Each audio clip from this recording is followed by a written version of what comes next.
अस्सलामु अलैकुम व रहमतुल्लाहि व बरकातुहू।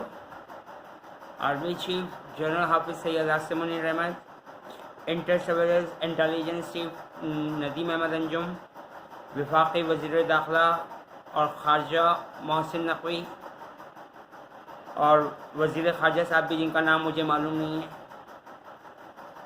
और वज़ीर आला पंजाब मरियम नवाज़ साहिबा और गवर्नर पंजाब उनका भी नाम मालूम नहीं है। आप लोगों से दरख्वास्त है कि मियाँ अस्पताल में ज़रा कोई फ़ौजी अफसर तैनात करवा दीजिए, क्योंकि वहाँ पर पीटीआई के यूथिये बहुत ज़्यादा तादाद में मौजूद हैं। और एमएस ऑफिस में मैं गया था, वहाँ कोई साहब थे डॉक्टर, और वो कोई चीमा साहब थे, वो आज छुट्टी पर थे। अब वो जो मैडम जिनको मैंने लेटर दिया था मैंने कि मैडम एक बार पढ़ लीजिए, तो वो उस ख़त को पढ़ नहीं रही थी, क्योंकि उनको पहले से गाइड कर दिया गया था। बहरहाल मैंने फिर भी उनको सुनाई दिया, तो मुझे गुस्से से घूर रही थी कि इमरान खान को यहूदी बोल रहा है। तो उन्होंने कहा कि गार्ड्स को बुला, उसको बाहर निकालो। तो मुझे वहाँ से उस ऑफिस से बाहर निकाल दिया गया। बहरहाल आते हुए मैंने बात बोल दी कि मैं आ गया हूँ, अब इंशाअल्लाह ताला ISI आके कार्रवाई डलेगी।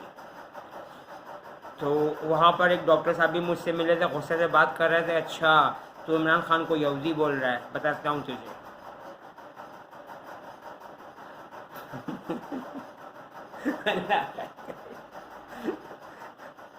मरियम नवाज साहिबा कितने यूथिए जो इंटरनेशनल डिक्शनरी में लफ्ज़ शामिल हो चुका है।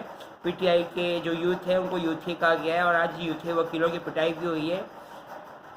तो ये वो वकील हैं जो मुजरिमों को छुड़ा रहे थे, चाहे वो डकैती मार कर आए, चाहे टारगेट किलिंग या बम ब्लास्ट में भी इनमें से बाज़ अफराद शामिल होंगे। और इन वकीलों से भी पूछगछ की जाए, क्योंकि मेरे सामने 3 वकील आए थे मियाँ अस्पताल में। उनमें से एक वकील के सर पे ज़ख़म आया हुआ था, कह रहा था कि पुलिस ने मारा है। मुझे थोड़ी पता था उस वक्त कि ये यूथी वकील है। अल्लाह माफ़ करे, अल्लाह इन वकीलों पर रहम करे कि पीटीआई को छोड़कर दीन इस्लाम पर वापस आ जाए। बहरहाल मैंने उनसे ये कहा था अल्लाह ताला रहम करे, क्योंकि बहरहाल इन वकीलों को गुमराह किया गया है। या ये इन वकीलों में भी बाज़ यहूदी मौजूद हैं, ये भी मैं आपको बता दूं। जैसे लतीफ़ खोसा साहब, उनके बारे में तो मैं प्रूफ दे चुका हूँ कि वो भी ऐसा ना कहो कि अल्लाह 3 में का तीसरा है। ये उनके भी वकील हैं, यानी कि फ़र्रुख ताजी खोकर और ताजी खोकर वालों के, जो लाहौर के डॉन हैं।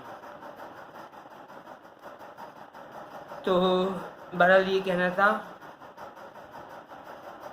कि वहाँ पे भी स्कूल बैग लगाए लड़के घूम रहे थे, और ख़ास तौर पर मैं अपने एक्सरे निकलवाने के लिए गया था वहाँ पर।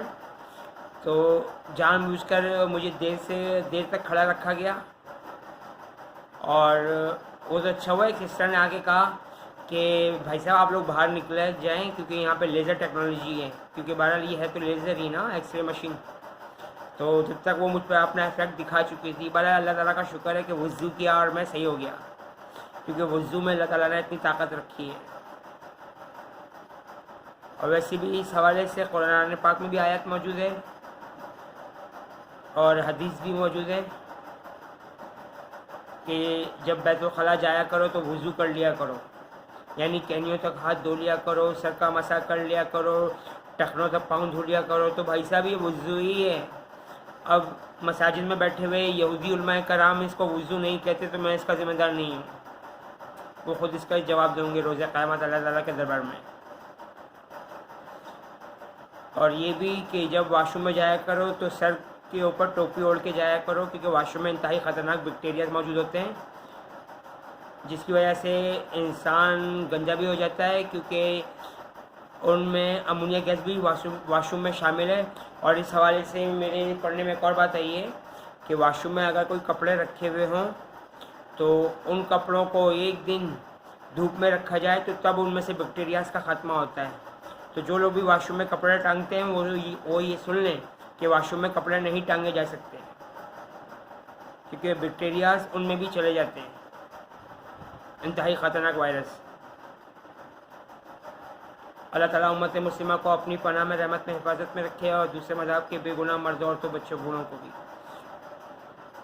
आमीन या रब्बुल आलमीन अर्हमुर राहिमीन। अल्लाह हाफ़िज़।